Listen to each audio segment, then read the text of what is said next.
दोस्तों स्वागत है आपका अपना टोरोफर्स्ट चैनल पे, जहां पे आपको रोज मिलता है ढेर सारी knowledgeable video, amazing and factified video. तो चैनल को अभी तक सब्सक्राइब नहीं किया है तो चैनल को सब्सक्राइब कर लीजिए। चैनल सब्सक्राइब करने का आपका कोई नुकसान नहीं होगा, बल्कि आपका नॉलेज और बूस्टअप हो जाएगा। तो चलिए बढ़ते हैं आज के वीडियो की तरफ।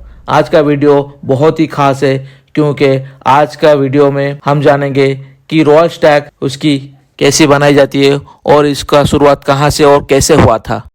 आज हम बात करेंगे कि इंडियन की जाने मानी उसकी ब्रांड रॉयल स्टैग के बारे में, तो जिस कंपनी को 1995 में एस्टेब्लिश किया गया था और इसके अभी तक 4 ही जगहों पर सिर्फ मैन्युफैक्चरिंग की जाती है, जिसमें से डायमंड ड्यू, कोलकाता, मुंबई और गुरुग्राम में इसका फैक्ट्री अभी स्थित है। लेकिन रॉयल स्टैग उसकी को बनाने के लिए हाई क्वालिटी का गेहूं और मक्के का यूज को लाया जाता है।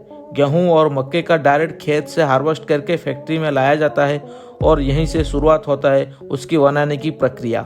दोस्तों, रॉयल स्टैग हुस्की बनाने की प्रक्रिया जानने से पहले हुस्की बनाने की विधि और प्रक्रिया कहां से और कैसे शुरुआत हुई थी, इसकी हिस्ट्री के बारे में थोड़ा जान लेते हैं। वैसे तो कुछ ठोस जानकारी नहीं है उस हुस्की की बनाने की प्रक्रिया के बारे में, लेकिन कुछ कागजात और कुछ रिसर्चर के अनुसार हुस्की को पहले चाइना में बनाया गया था। स्पेशली चाइना के जो मंक है, उन्होंने गेहूं और मक्के को पीस कर उसको सड़ाकर एक टाइप का मिश्रण प्रस्तुत करके उसको पीते थे। वो लोग इसको सिर्फ मेडिसिन के तौर पर यूज करते थे। लेकिन इस मिश्रण को जब स्कॉटलैंड लाया गया तो वहां पे इसके ऊपर ढेर सारी रिसर्च करके इस मिश्रण को उसकी में तब्दील कर दिया गया। वहां पे उसकी की ढेर सारी वैरायटी जैसे फ्लेवर बनाया गया और इसके बाद हुस्की बनाने की प्रक्रिया में कानून भी लाया गया और उसके बाद 1820 में हुस्की बनाने की प्रक्रिया भारत में आया और तभी से भारत में हुस्की आज तक बनते आ रहा है। और एक बोनस फैक्ट यह है कि इंडिया दुनिया की सेकेंड लार्जेस्ट स्कॉच व्हिस्की का मार्केट है, जिसका अगर हम लोग नेट अमाउंट निकाले तो अप्रोक्सीमेटली 166 मिलियन पाउंड होगा। ये डाटा भी 2019 का है, तो अभी तक तो ये और भी ज्यादा हो चुका होगा। हमारे लोग यहाँ पे रोटी कपड़े से ज्यादा अहमियत हुस्की को देते हैं। हुस्की बनाने की प्रक्रिया में जो खेत से मक्के और गेहूं डायरेक्ट फैक्ट्री में लाए गए थे, उस गेहूं और मक्के को 12 घंटे तक स्टेराइल वाटर में भिगो के रखा जाता है। इसके बाद इस पानी को ड्रेन करके फिर से इस मक्के और गेहूं को 14 घंटे के लिए पानी में रखा जाता है और इसके बाद इस गेहूं को पानी ड्रेन करके एक कंटेनर में बंद किया जाता है।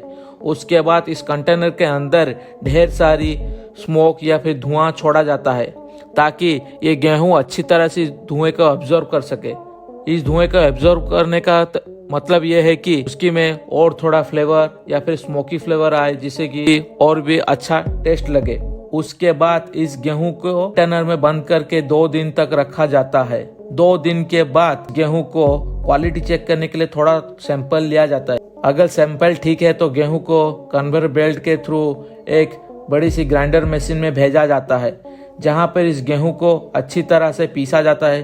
पीसे हुए गेहूं को कंटेनर में भर के रखा जाता है और उस कंटेनर में ईस्ट का पानी डालकर इस मिश्रण एक टाइप का मिश्रण तैयार किया जाता है और इस मिश्रण को कंटेनर को बंद करके फर्मेंटेशन के लिए छोड़ दिया जाता है और फर्मेंटेशन की प्रक्रिया लगभग 2 दिन तक चलती रहती है और इसके बाद फर्मेंटेशन कंप्लीट हो जाता है। फर्मेंटेशन की प्रक्रिया कंप्लीट होने के बाद बहुत तेज गंध वाला अल्कोहलिक मिश्रण बनता है, जिसे कंटेनर में लगे हुए नल के सहारे एक्सट्रैक्ट कर लिया जाता है और इसको फिर से एक मशीन में डालकर स्टेरिलाइज किया जाता है और इसके बाद इसको छान कर बोतल में पैक किया जाता है। बोतल में पैक करने के बाद इसके ऊपर लेबल लगा के इसको 3 साल तक गोदाम में रखा जाता है।